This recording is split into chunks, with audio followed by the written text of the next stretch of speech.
trazer a Bíblia que ela escreveu, sabendo que tem tanta coisa que Deus pode fazer. Mas o coração humano é terrível, né? Está duro, está preso. Mas Deus permite, às vezes, que venha uma prova para quebrar a pessoa e abrir o coração.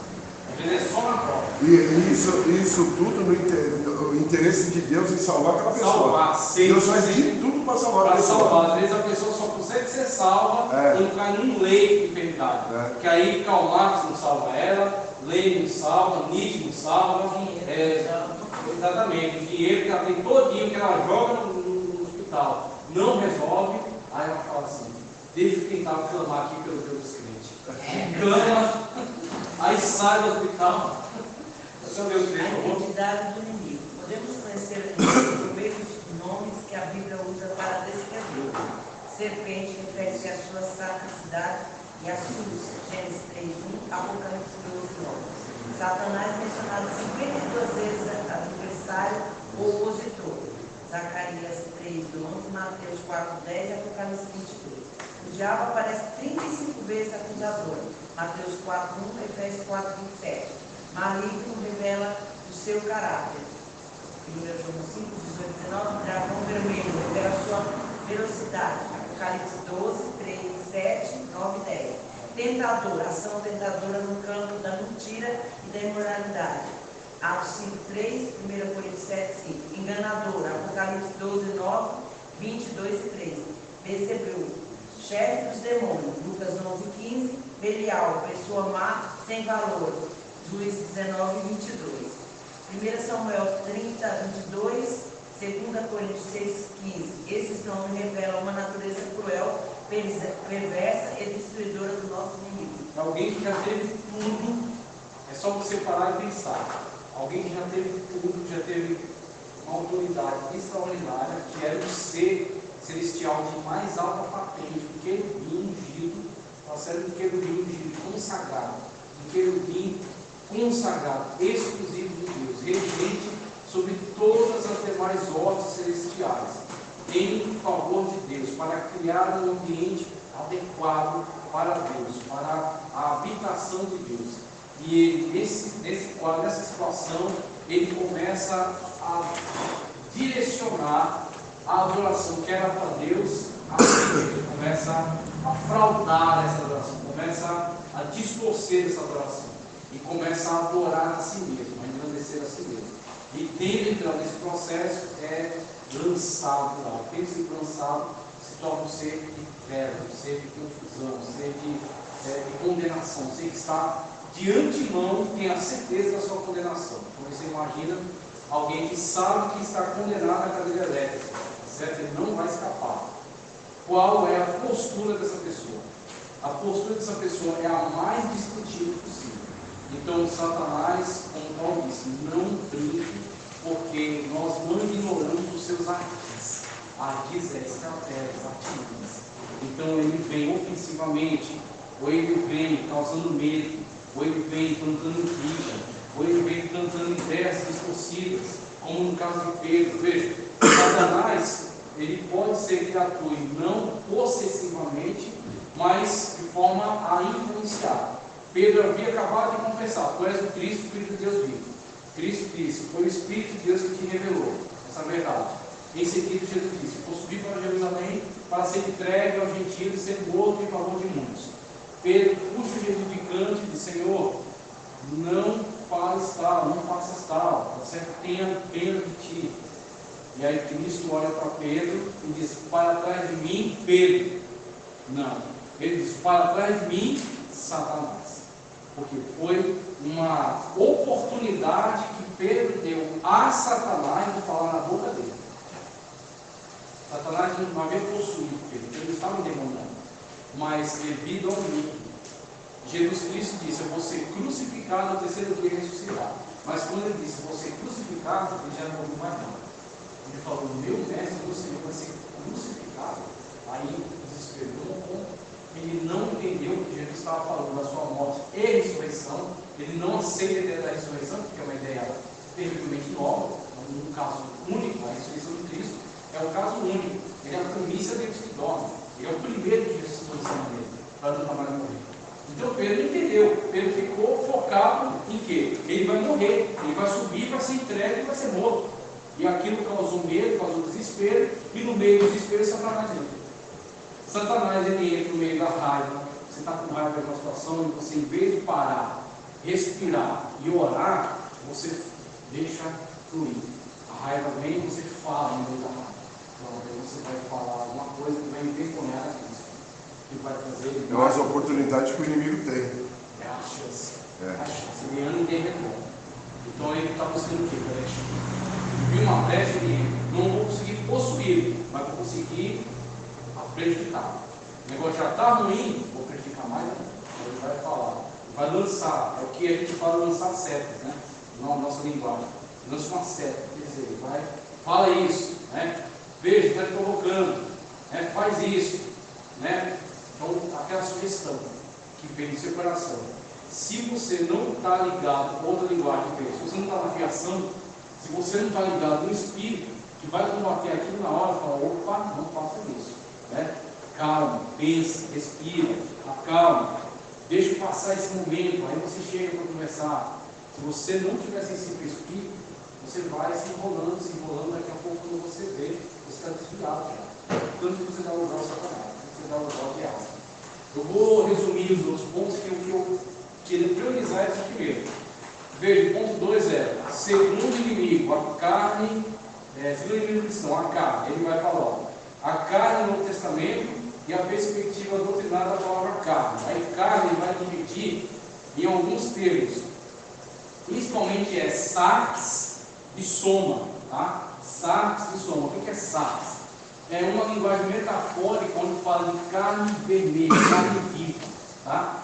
Ele usa essa linguagem metafórica da carne viva para falar da nossa carne, não só enquanto matéria, tá certo? A matéria, porque a questão aqui não é tanto atentar contra o corpo humano. Tem gente que pensou isso e de tal modo distorceu que ele se autoflagela. Já viu que o pessoal que se autoflagela? Tem no islamismo, tem no cristianismo, tem certas instituições que se autoflagela, dizendo que estão com isso, rompendo a própria carne para trazer purificação. É um entendimento incorreto. O sarx, carne viva, utilizado ali, é metafórico. É para falar acerca dos sentimentos da carne.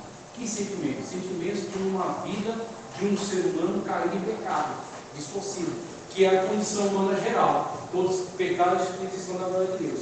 Então, é esse sentimento pecaminoso que em cada um se manifesta de uma forma. É uma concupiscência, olha a concupiscência aí, desejo desenfreado. É uma concupiscência sexual. Então, é uma perversão sexual. Se ele não vigiar, a cabeça dele começa a imaginar coisas. Ele começa a imaginar absurdos e coisas as mais absurdas possíveis. O que ele tem que fazer? Guerra. Você tem que ter domínio sobre a sua mente. Começa a pensar bobagem, você te repreende em nome do Senhor Jesus. Para agora. Não aceita. Ele volta a mente para outra coisa. E começa a pensar outra coisa. É guerra, irmão. Se você começa a gostar e começa a dizer, ah, mas isso aqui é só da minha mente, é bobagem, é na sua mente que mora o Espírito Santo de Deus. E se você deixar a sua mente devagar e pensar não em bobagem, não em besteira, você não tem mais lugar para o Espírito. O Espírito não vai habitar num lugar imundo, num lugar sujo, num lugar perverso, não vai. Então, é guerra na mente, é guerra no corpo. Então, é como eu falei outro dia, aquele rabino, ele sobe, não sei se foi o que eu falei, não, foi uma aula de teologia treinar em Osasco. Eu falei, vocês lembram de um tal de um rabino chamado Henry Sobel, para antigão, rico. E teve uma situação em que ele estava nos Estados Unidos e a câmera pegou e soltou uma gravata. Uma gravata mequetrefe. Roubou uma gravata. Aí causou todo aquele rebuo e tal. Aí o pessoal quer, né, arrebentar com o cara. Eu falei, irmão, isso é manifestação do pecado que está em todos nós. Nele é isso. Nele é o quê? Ele é cleptomaníaco. Às vezes, se colocar ele diante de uma, sei lá, uma revista pornográfica, ele tira esse porcaria daquilo, quer saber disso. Ou se coloca ele diante de uma situação de uma briga, ele sabe apaziguar, não é a tendência dele. Agora, o negócio dele é o quê? Roubar. Roubar pequenas coisas. Cleptomaníaco. Então, é uma tendência pecaminosa da carne, do sarx. Então, a carne, ela tem, através dessa perversão, dessa distorção do pecado, diversas tendências. Então, você tem que fazer uma autoanálise. Qual é o meu ponto fraco? O que mais me tem? O que que mais me chama a atenção, o que mais pode me derrubar. Porque em cima disso você tem que trabalhar principalmente, sem esquecer as outras áreas, mas principalmente em cima disso aqui. Então, por isso que não existe uma receita de regras aqui, passa isso e passa aquilo.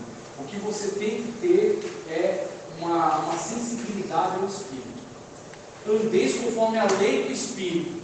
A lei do Espírito é essa interação entre o Espírito de Deus e o teu Espírito. O Espírito Santo de Deus, que conhece aquelas profundezas de Deus e conhece você melhor que você mesmo, ele vai te direcionar. Tem certas situações, certos ambientes que dá para algumas pessoas, mas não dá para mim. Que dá para certas pessoas, mas não dá para outras. Então, eu vi isso até a pessoa falando de evangelismo. Tem gente que foi evangelizar e foi evangelizar perto da USP. E perto da USP, você sabe que tem muita prostituição. Então, tem gente que lida de uma forma tranquila. As mulheres, algumas delas, vão tentar provocar, vão tentar zombar, vão tentar mentir. Tem gente que lida de uma forma tranquila. Agora, tem gente que tem uma queda, tem um problema com isso. O que ele tem que fazer? Primeiro, tem que buscar em Deus. Segundo, se ele pode evitar, evite. Vá para outro evangelismo, vá para outra situação, vá para outro lugar. É que nem um irmão que eu falei, se converteu e era apóstolo. O que ele fazia? Durante um ano, ele não passou em lugar que tinha lá. Não passou, até que ele se fortaleceu em Cristo. E hoje ele entra lá, a pessoa pode estar simulando o resultado dele, nem se importa. Não mexe mais com ele. Por quê? Venceu. Ele conseguiu, de fato, vencer essa inclinação. Então você tem carne como saques e você tem carne como soma. Aí soma é uma terminologia para falar do corpo, tá certo? De uma forma geral. Por exemplo, doenças psicossomáticas. Psicológico da psique, da mente. Somático é corpo, porque doenças que começam na mente e irradiam no corpo. É só você pensar que uma doença que começa na mente, por exemplo, ansiedade. Se a ansiedade ela dispara e você não tem nenhum tipo de controle, nenhum tipo de estratégia, ela vai irradiar no seu corpo, vai jogar muita adrenalina, muita dopamina, muitos elementos que vão disparar e causar uma perturbação no seu corpo, de tal modo que vai começando a causar danos físicos, vai começando a causar certos danos físicos. Então tem toda uma situação ligada ao soma, e o soma é o corpo. E o corpo, como a gente tem o entendimento bíblico correto, é tempo. Tem gente que tem essa distorção de pensar que tem que cuidar do espírito e o corpo é comparado no Espírito Santo de Deus. Paulo fala: não emprestei os vossos membros com veículo do pecado, mas apresentai-vos a Deus. Então, assim, o nosso corpo ele é tão digno de cuidado quanto a nossa alma, que são os sentimentos, quanto o nosso espírito, que é a nossa inteligência. Os três, corpo, alma e espírito, têm que ser consagrados a Deus. Então, o nosso corpo, os cuidados devidos com o corpo. Um corpo, por exemplo, que foi danificado devido ao mau uso. Você não se cuida, não se trata, não toma uma medicação adequada, não faz um exercício no momento adequado, não se alimenta corretamente. Como é que você vai seguir a Deus? Daqui a pouco está inválido em cima de uma cama, ou está enfiado no hospital com sono. Como é que você vai seguir a Deus? Então, tudo isso está interligado. É soma, é psique, tá certo? E é pneuma. É espírito, é alma e é corpo. Tudo está interligado. É necessário o mesmo cuidado, o mesmo zelo por todos. Ainda mais porque dentro da nossa carne acontece aquele conflito que Paulo fala em Romanos, né? Aquele conflito interno, onde você quer subjugar o seu velho homem, crucificando o Cristo, e quer que o seu homem espiritual tenha a prevalência, tenha o domínio sobre a sua vida. Ouça o Espírito Santo de Deus e caminhe com convidado a ele. Então você tem que ter sempre essa noção. Terceiro, para acabar, o tempo já foi. O terceiro inimigo do cristão, o mundo. A perspectiva bíblica da palavra mundo. 3 níveis de vícios infames. São os 2. E o 3 é vencendo o mundo. Veja só. Perspectivas bíblicas da palavra mundo. Assim conotações bíblicas para a palavra mundo. 1. Terra, que é grego que, se eu não me engano. Conjunto das nações conhecidas. Então, não é água para a terra. Então, nossa luta não é contra a carne contra o sangue, não. É o texto que eu quero trazer. O mundo, a carne e o diabo, tá certo? Que é os inimigos do cristão, conforme o tema da lição, né? Quando ele fala mundo, não pense que é a praia, não pense que é a floresta, não pense que é o campo, não é mundo físico, nesse sentido de planeta, tá? É mundo no sentido de sistema mundano, que é a diferença entre grego, que é planeta, a Terra, né? E cosmos, tá? De onde vem cosmético, inclusive. Cosmos é sistema no caso, conforme colocado aqui, o sistema ímpio, o sistema mundano, a forma como o mundo age, a forma como o mundo vive, a forma como o mundo é controlado, tá certo? Conforme diz a Escritura, um mundo que jaz no maligno. Então, um mundo que é controlado pelo maligno, que é dominado por ele, a forma como eles pensam, a forma como eles se comportam, como eles agem. É desse mundo que essa Escritura está falando, acusando, né? Então, ó, o mundo como a terra, o mundo como as nações, tá? O mundo como a raça humana, de modo geral, o universo, também abordado aqui, os que se opõem a Deus. Esses têm o diabo como chefe, vivem na impiedade. De modo geral, a Bíblia usa a palavra mundo para descrever duas grandes realidades: o planeta Terra, em que habitamos, Salmo 19:4, B, as pessoas que vivem de maneira independente de Deus. A passagem de 1 João 2,15, quando diz: não amarmos o mundo, é isso que eu queria lembrar. Não amarmos o mundo e nem o que no mundo há. Porque aquilo que é no mundo está certo com o da cara, com o dos olhos, com o da vida. Ele vai abordar aqui depois. Quando diz não amarmos o mundo, a ideia é uma sociedade separada de Cristo e que se manifesta contrariamente a Deus, pois está dominada pelos vícios mais infames e cujas ações não condizem com a vontade de Deus. Na Cristo, esses vícios são classificados em 3 níveis: concupiscência da carne, concupiscência, prazer desenfreado da carne, porque existe um prazer moderado na carne.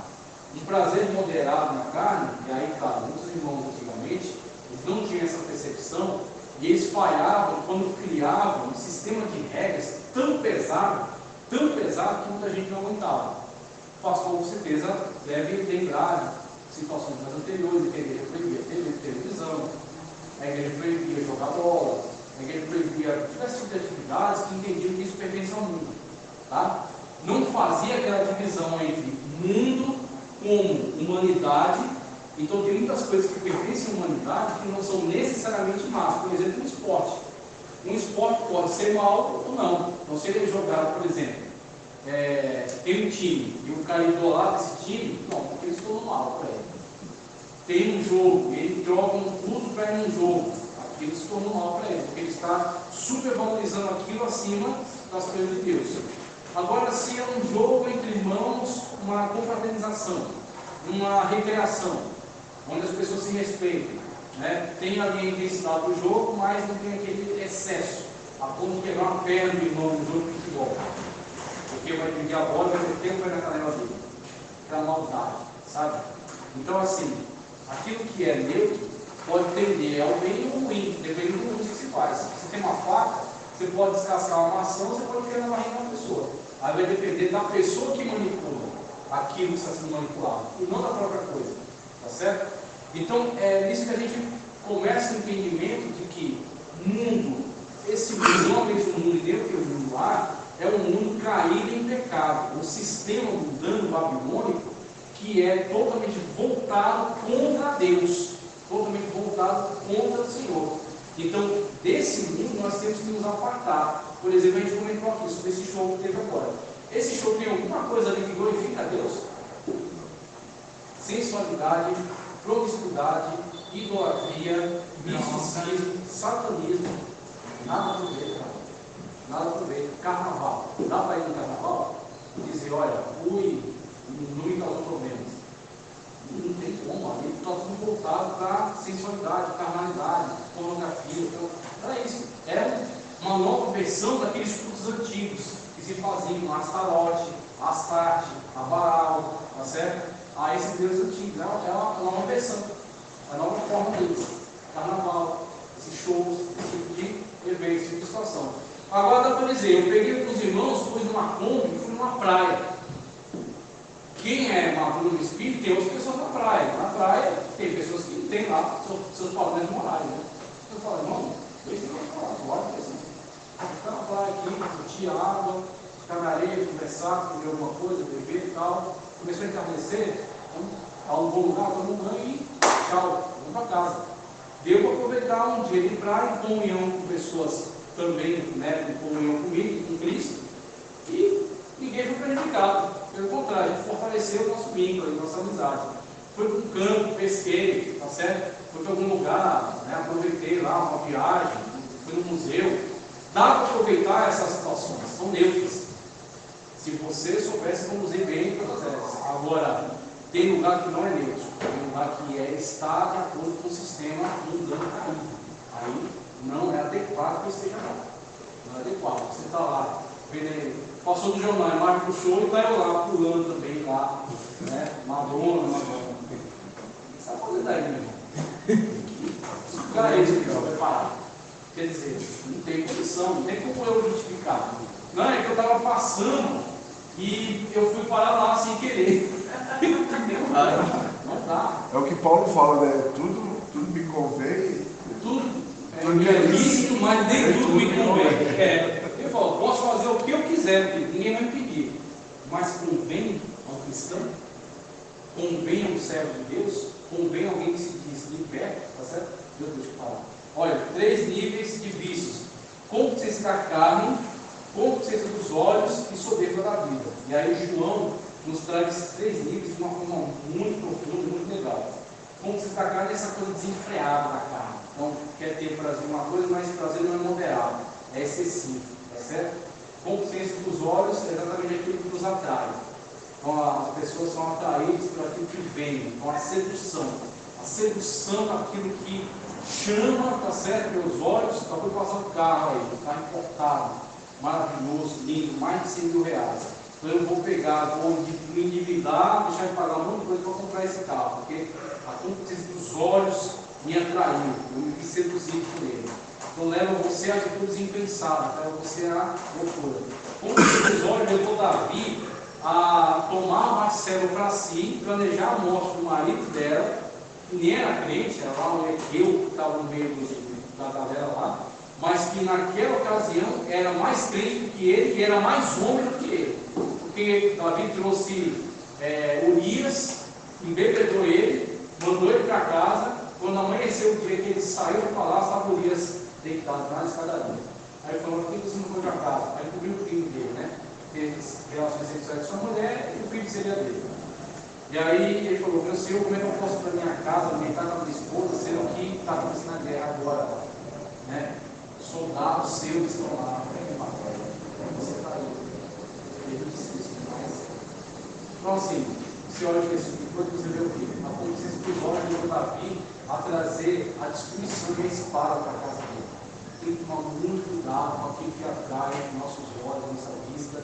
Domínio, tem que ter domínio sobre isso, a ponto de negar. Aí negar-se a si mesmo, tá certo? Negar essas tendências. Soberba da vida é aquilo que Satanás manifestou, né? Ele começou a achar que ele era de fato muito importante, começou a achar que ele era o dono do seu nariz, que ele fazia o que ele bem entendia, fazia o que ele queria. A pessoa diz assim: não preciso me submeter a ninguém, as escolhas são minhas, a vida é minha, eu faço o que eu quiser. Ela vai lá e tem uma atitude que quebra a cara. Vencendo o mundo, há um sistema carnal que age sob o controle do maligno, que busca nos remover do caminho que leva ao céu, por meio de ideologias anticristãs, estilos de vida que não glorificam a Deus e formas contrárias de viver o Evangelho. Para vencer essas investidas, é preciso ter uma vida cheia do Espírito. Não adianta você querer vencer isso por você, porque você é inteligente, porque você é estratégico, porque você lê a Bíblia. Não vai, porque tem muita coisa que é interna, tem muita coisa que é sorrateira, tem muita coisa que é estratégica na parte do inimigo, para pegar você numa fraqueza, tem coisa que não vai ser raciocínio bíblico, tem coisa que não vai ser racionalidade humana, tem coisa que vai ser um tirocínio do Espírito de Deus. Então, você está num lugar, às vezes não tem problema nenhum, o Espírito Santo de Deus fala: levanta e sai. Se você obedece, você vê que ali em seguida ia acontecer alguma coisa que ia te prejudicar e você sabe. O Senhor de Subirá estava falando disso aí. Eu estava na estrada, estava no caminhão.